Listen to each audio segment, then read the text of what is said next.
हे प्रिय भक्तों, आप सभी का संगीता धर्म सागर चैनल में दिल से स्वागत है। तो आइए सुनते हैं रविवार के दिन सुनी जाने वाली सूर्य देव भगवान की बड़ी ही सुंदर व्रत कथा। जय श्री गणेश। सबसे पहले सूर्य भगवान की कथा का रसपान करते हैं, उसके बाद आदित्य हृदय स्तोत्र का श्रवण करेंगे।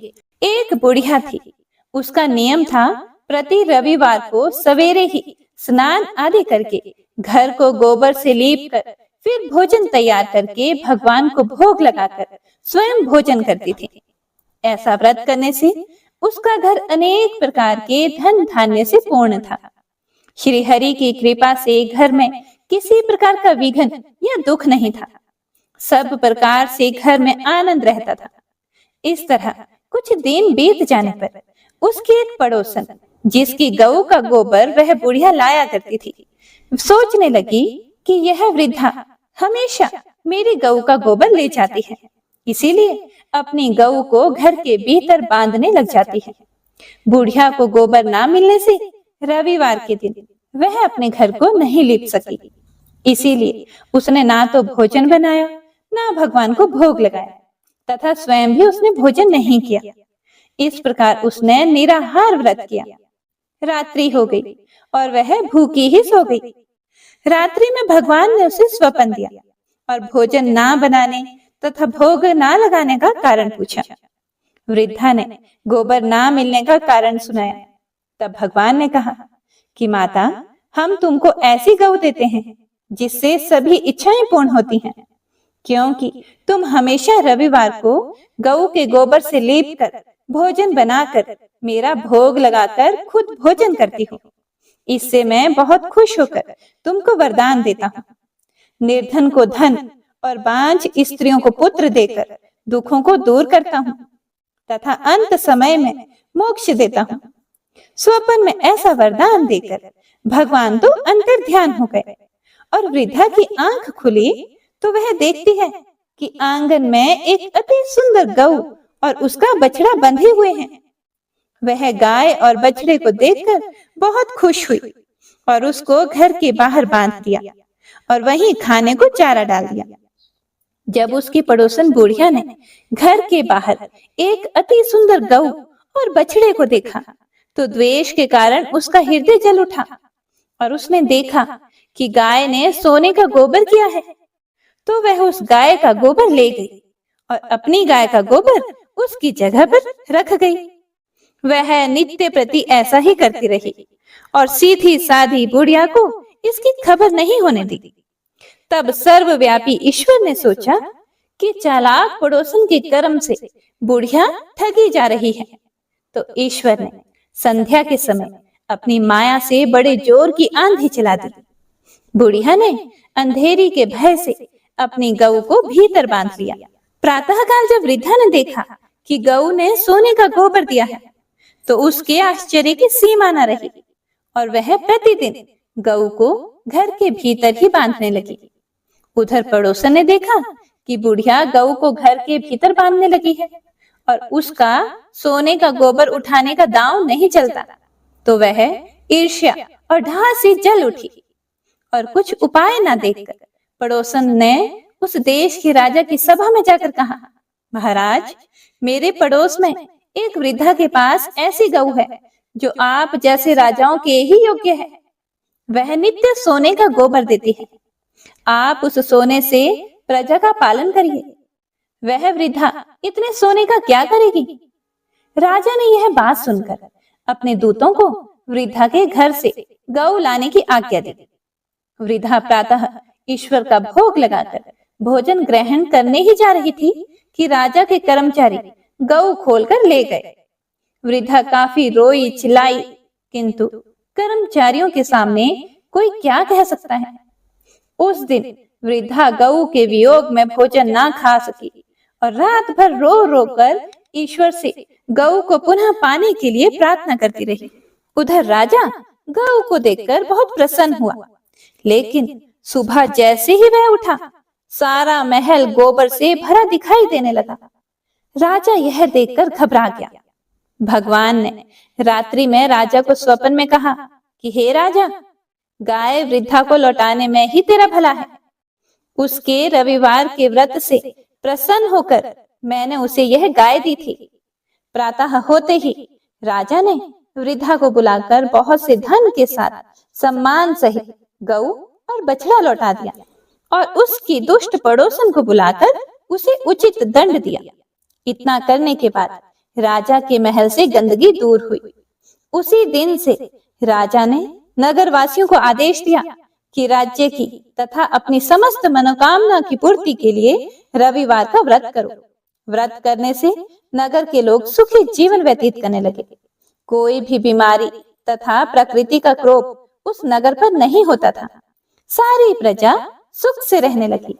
हे सूर्यदेव भगवान, जैसा आपने उस बुढ़िया को दिया वैसा ही इस कथा को सुनने वाले, सुनाने वाले और हुंकारा भरने वाले को देना। तो प्रेम से बोलिए सूर्यदेव भगवान की जय, गौरी पुत्र गणेश की जय। आइए अब सभी मनोकामनाओं को पूरा करने वाली दूसरी कथा का श्रवण करते हैं।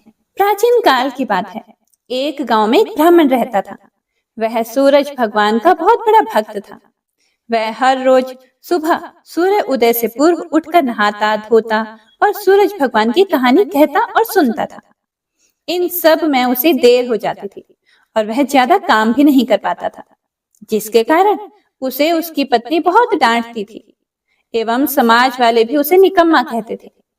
एक दिन इन सब चीजों से परेशान होकर वह ब्राह्मण बाजार से पूजन का सामग्री लेकर जंगल में चला गया।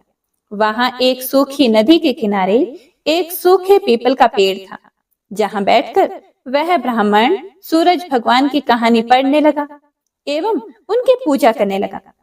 पूजा खत्म होने के बाद वह नदी से जल लेकर सूर्य भगवान को समर्पित करता है।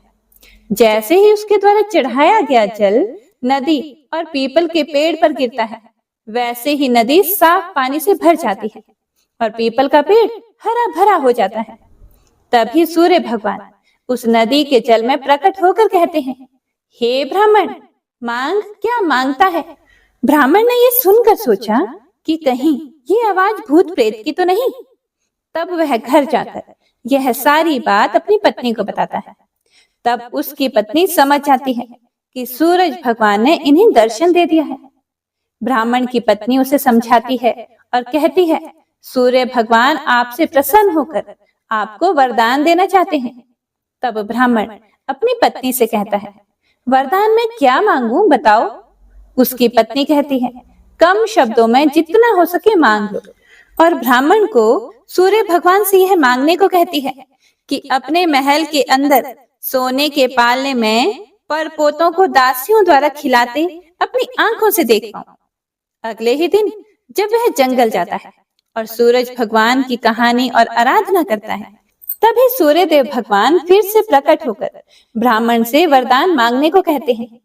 तब ब्राह्मण अपनी पत्नी के द्वारा बताए गए शब्दों को सूर्य भगवान को कहता है। तब सूरज भगवान ने यह सुनकर कहा, दिखने में तो तू बहुत भोला भाला लगता है, पर एक ही बार में सब मांग लिया। सूरज भगवान ने कहा, जा, तेरी इच्छा पूरी होगी। ब्राह्मण जब जंगल से वापस अपने घर जाता है तो देखता है कि उसकी टूटी हुई झोंपड़ी महल बन गई है और उस महल में दास दासियां आ जा रहे हैं। ब्राह्मण ने पास में बैठी हुई एक बूढ़ी महिला से पूछा कि यहाँ तो मेरी झोंपड़ी हुआ करती थी। उसी समय महल की खिड़की से एक सुंदर सी महिला गहनों और सुंदर कपड़ों से लदी हुई बाहर आई और ब्राह्मण से आकर बोली, आ जाओ, यह अपना ही घर है। सूरज भगवान ने तुम्हारी मनोकामना पूर्ण कर दी है। इतना धन देखकर ब्राह्मण ने उस महिला से कहा, इतने धन का हम क्या करेंगे। तभी उसकी पत्नी ने कहा, धन से क्या नहीं होता है, दान पुण्य यज्ञ होम करेंगे। फिर ब्राह्मण ने अपने धन का इस्तेमाल पूजा पाठ एवं पुण्य कार्यों में किया। अब सभी गांव वाले राजा की जगह उस ब्राह्मण का गुणगान करने लगे। राजा ने जब यह सुना तो ब्राह्मण को बुलाया और पूछा, कल तक तो तुमको खाने को भी नहीं मिलता था, आज यह धन कहां से आ गया, कहां से चोरी की और डाका डाला। ब्राह्मण ने कहा, यह सब तो भगवान सूरज देव की कृपा है, और सारी कहानी राजा को बता दी। राजा ने जब यह सुना फिर उसके बाद राजा ने भी सूरज भगवान की कहानी सुनने और आराधना करने लगा, जिससे सूरज भगवान ने राजा को एक सुंदर सा पुत्र दिया और उसका परिवार सुख से भर दिया। इसी तरह जो भी भक्त सूरज भगवान की कहानी पढ़ता या सुनता है और सूर्य भगवान की पूजा करता है, तो सूर्य भगवान उसकी सभी मनोकामनाएं पूर्ण कर देते हैं। तो बोलिए गणेश भगवान की जय, सूर्य देव भगवान की जय, सभी देवी देवताओं की जय। इस प्रार्थना के पाठ से जीवन में सभी बाधाएं दूर हो जाती हैं, जिनमें रोग और आंखों की परेशानी, शत्रुओं से परेशानी और सभी चिंताएं और तनाव शामिल हैं। इस स्तोत्र के अनेक अनगिनत लाभ हैं। तो आइए सूर्य भगवान का ध्यान करते हुए एकाग्र चित्त से आदित्य हृदय स्तोत्र का श्रवण करते हैं। तो एक बार प्रेम से बोलिए, सूर्य देव भगवान की जय। श्री रामचंद्र जी युद्ध से थक कर चिंता करते हुए युद्ध भूमि में खड़े हुए थे। इतने में ही रावण भी युद्ध के लिए उनके सामने उपस्थित हो गया। यह देखकर भगवान अगस्त्य मुनि, जो देवताओं के साथ युद्ध देखने के लिए आए थे, श्री राम के पास जाकर बोले, सबके हृदय में रमन करने वाले महाबाहु राम, यह सनातन गोपनीय स्तोत्र सुनो। हे वत्स, इसके जप से तुम युद्ध में अपने समस्त शत्रुओं पर विजय पा जाओगे। इस गोपनीय स्तोत्र का नाम है आदित्य हृदय। यह परम पवित्र और संपूर्ण शत्रुओं का नाश करने वाला है। इसके जप से सदा विजय की प्राप्ति होती है। यह नित्य अक्षय और परम कल्याणमय स्तोत्र है। संपूर्ण मंगलों का भी मंगल है। इससे सब पापों का नाश हो जाता है। यह चिंता और शोक को मिटाने तथा आयु को बढ़ाने वाला उत्तम साधन है। भगवान सूर्य अपनी अनंत किरणों से सुशोभित हैं। वे नित्य उदय होने वाले देवता और असुरों से नमस्कृत विवस्वान नाम से प्रसिद्ध प्रभा का विस्तार करने वाले और संसार के स्वामी हैं। तुम इनका रश्मिमते नमः, संयुध्यन्ते नमः, देवासुर नमस्कृताय नमः, विवस्वते नमः, भास्कराय नमः, भुवनेश्वराय नमः, इन नाम मंत्रों के द्वारा पूजन करो। हे राम, संपूर्ण देवता इन्हीं के स्वरूप हैं। ये तेज की राशि तथा अपनी किरणों से जगत को सत्ता एवं सपूर्ति प्रदान करने वाले हैं। ये अपनी रश्मियों का प्रसार करके देवता और असुरों सहित समस्त लोकों का पालन करने वाले हैं। ये ही ब्रह्मा, विष्णु, शिव, स्कंद, प्रजापति, इंद्र, कुबेर, काल, यम, चंद्रमा, वरुण, पितर, वसु, साध्य, अश्विनी कुमार, मरुदगण, मनु, वायु, अग्नि, प्रजा, प्राण, ऋतुओं को प्रकट करने वाले तथा प्रकाश के पुंज हैं। हे महाबाहो, इनके नाम हैं आदित्य अर्थात अदिति पुत्र, सविता अर्थात जगत को उत्पन्न करने वाले, सूर्य अर्थात सर्वव्यापक, खग, पूषा पोषण करने वाले, गभस्तिमान अर्थात प्रकाशमान, सुवर्ण सदृश्य, भानु अर्थात प्रकाशक, हिरण्यरेता अर्थात ब्रह्मांड की उत्पत्ति के बीज, दिवाकर अर्थात रात्रि का अंधकार दूर करके दिन का प्रकाश फैलाने वाले, हरिदश्रव, सहस्त्रार्ची अर्थात हजारों किरणों से सुशोभित, सप्तसप्ती अर्थात 7 घोड़ों वाले, मरीचिमान अर्थात किरणों से सुशोभित, तिमिरो मंथन अर्थात अंधकार का नाश करने वाले, शंभु,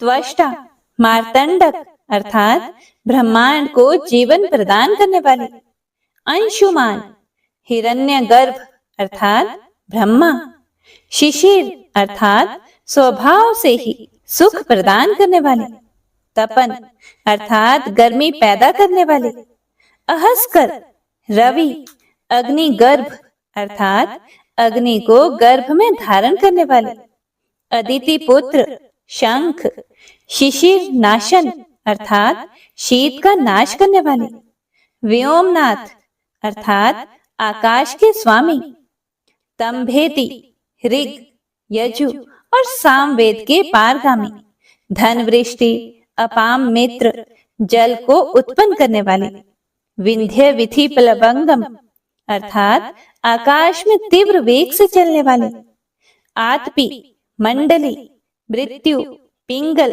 अर्थात भूरे रंग वाले, सर्वतापन अर्थात सबको ताप देने वाले, कवि, विश्व, महातेजस्वी, रक्त, सर्वभवोद्भव अर्थात सबकी उत्पत्ति के कारण, नक्षत्र, ग्रह और तारों के स्वामी, विश्व भावन अर्थात जगत की रक्षा करने वाले, तेजस्वियों में भी अति तेजस्वी और द्वादशात्मा है।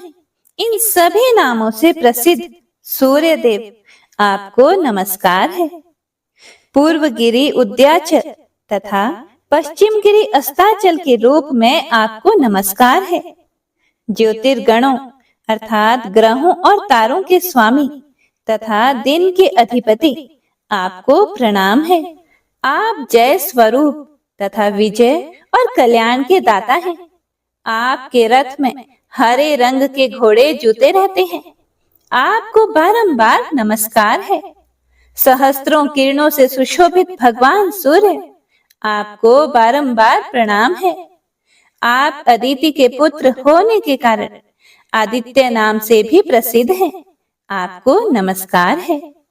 उग्र, वीर और सारंग सूर्य देव को नमस्कार है। कमलों को विकसित करने वाले प्रचंड तेजधारी मार्तंड को प्रणाम है। आप ब्रह्मा, शिव और विष्णु के भी स्वामी हैं। सूर्य आपकी संज्ञा है। यह सूर्य मंडल आपका ही तेज है। आप प्रकाश से परिपूर्ण हैं। सबको स्वाहा कर देने वाली अग्नि आपका ही स्वरूप है। आप रौद्र रूप धारण करने वाले हैं। आपको नमस्कार है। आप अज्ञान और अंधकार के नाशक, जड़ता एवं शीत के निवारक तथा शत्रु का नाश करने वाले हैं। आपका स्वरूप अप्रमेय है। आप कृतघ्नों का नाश करने वाले संपूर्ण ज्योतियों के स्वामी और देव स्वरूप हैं। आपको नमस्कार है। आपकी प्रभा तपाए हुए स्वर्ण के समान है। आप हरि और विश्वकर्मा हैं। तम के नाशक, प्रकाश स्वरूप और जगत के साक्षी हैं। आपको नमस्कार है। हे रघुनंदन, ये भगवान सूर्य ही संपूर्ण भूतों का संहार, सृष्टि और पालन करते हैं। ये अपनी किरणों से गर्मी पहुंचाते हैं और वर्षा करते हैं। ये सब भूतों में अंतर्यामी रूप से स्थित होकर उनके सो जाने पर भी जागते रहते हैं। ये ही अग्निहोत्र तथा अग्निहोत्री पुरुषों को मिलने वाले फल हैं। देवता, यज्ञ और यज्ञों के फल भी ये ही हैं। संपूर्ण लोकों में जितनी भी क्रियाएं होती हैं, उन सब का फल देने में ये ही पूर्ण समर्थ है। हे राघव, विपत्ति में, कष्ट में, दुर्गम मार्ग में तथा और किसी भय के अवसर पर जो कोई पुरुष इन सूर्य देव का कीर्तन करता है, उसे दुख नहीं भोगना पड़ता। इसीलिए तुम भी एकाग्रचित होकर इन देवादिदेव जगदीश्वर की पूजा करो। इस आदित्य हृदय का 3 बार जप करने से तुम युद्ध में विजय पाओगे। हे महाबाहो, तुम इसी क्षण रावण का वध कर सकोगे। यह कहकर अगस्त्य जी जैसे आए थे वैसे ही चले गए। उनका उपदेश सुनकर महान तेजस्वी श्री रामचंद्र जी का शोक दूर हो गया।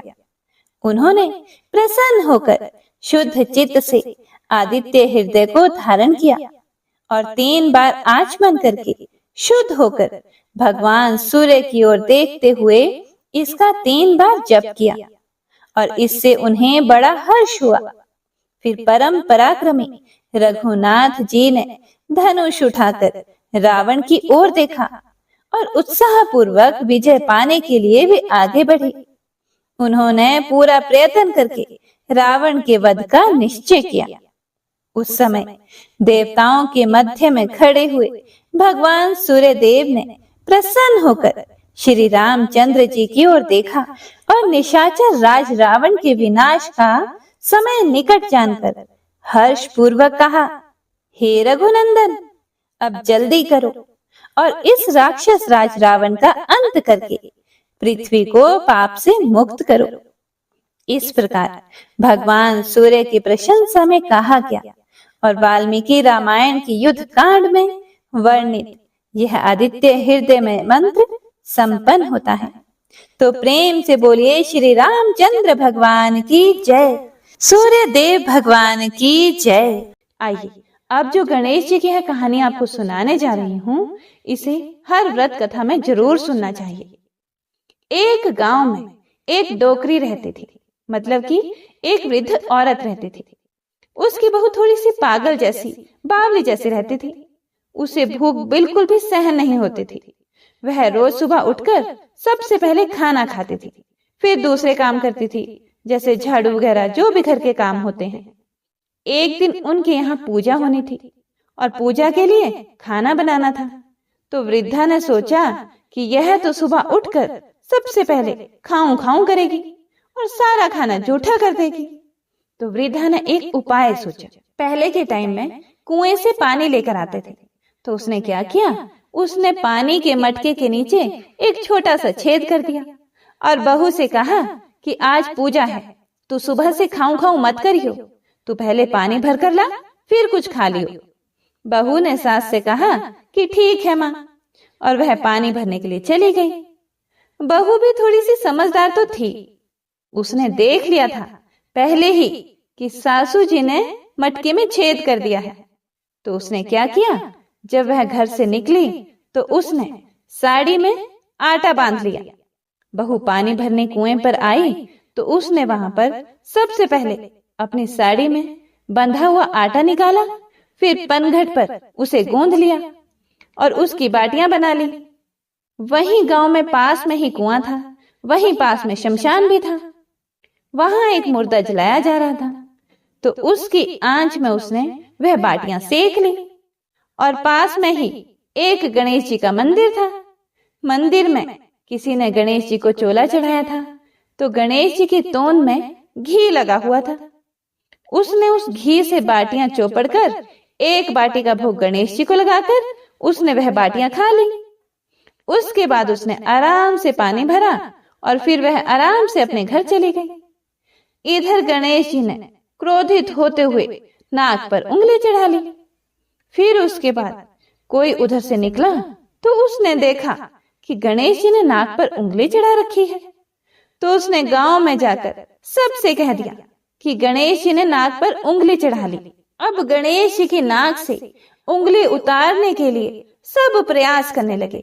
कोई गणेश जी के पाठ करने लग गया, कोई हवन कर रहा था, कोई जाप करने लग गया ताकि गणेश जी की नाक पर से उंगली हटा ले। पर गणेश जी ने नाक पर से उंगली नहीं हटाई। अब यह बात धीरे धीरे राजा तक पहुंच गई कि गणेश जी ने नाक पर उंगली चढ़ा ली है। राजा ने बड़े बड़े पंडित और ज्योतिष बुलवाए। उन्होंने पंचांग देख लिए, सब कुछ कर लिया, पर वह भी गणेश जी की नाक से उंगली नहीं हटा पाए।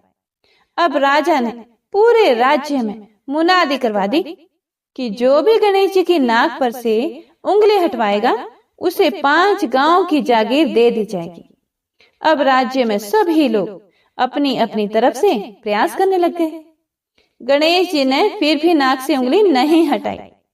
सब थक हार गए। आखिर में डोकरी की बहू बोली कि माँ साहब, आप कहो तो मैं गणेश जी की नाक से उंगली हटा सकती हूँ।